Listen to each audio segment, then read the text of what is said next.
Cześć! Na Waszą prośbę dzisiaj filmik z przepisem na domową nutellę, ale taką w wersji możliwie jak najzdrowszej i możliwie jak najbardziej light, chociaż nie oszukujmy się, do końca to się nie da.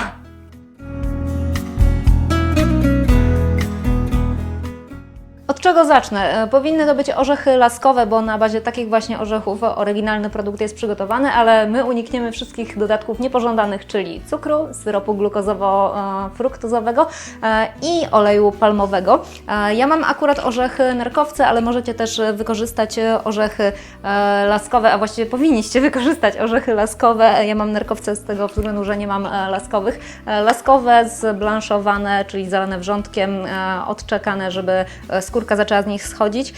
Zamiast cukru proponuję albo ksylitol, albo takie masło daktylowe. Pokazywałam Wam już przepis na drota.in, jak to masło daktylowe zrobić.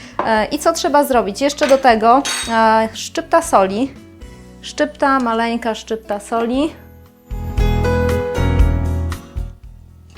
Ja proponuję sól himalajską, ale też oczywiście to może być zwykła, ta moja himalajska, taka różowa, też już ją znacie.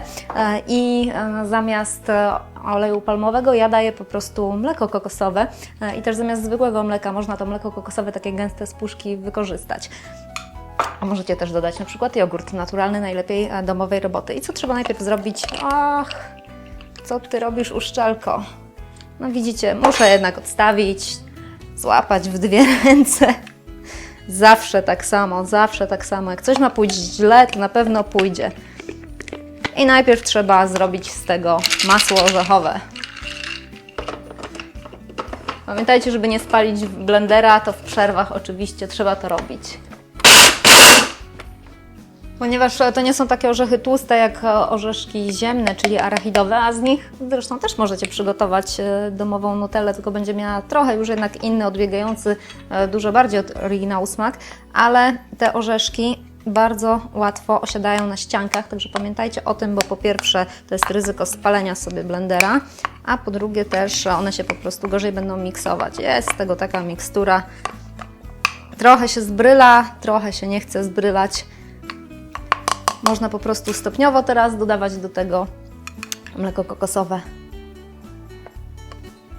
Ja jeszcze też od razu sobie dodam moje masło daktylowe, bo ono jest rzadkie, ale jeśli wykorzystujecie ksylitol, to na końcu razem z kakao, bo one są po prostu składnikami gęstymi.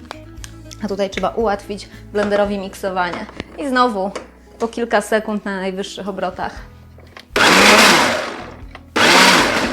I zobaczcie, teraz powstało coś o konsystencji takiego dosyć rzadkiego masła orzechowego z orzeszków ziemnych, jakie się przygotowuje. I można dodać kakao i można dodać też wanilię, ekstrakt z naturalnej wanilii albo ziarenka wydłubane z waniliowej laski.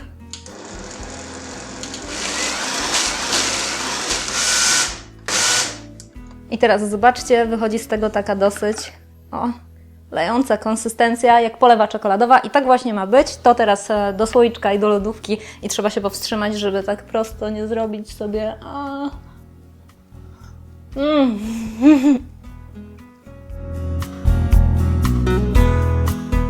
Okej, to teraz najtrudniejszy moment. 2-3 godziny w lodówce i mam nadzieję, że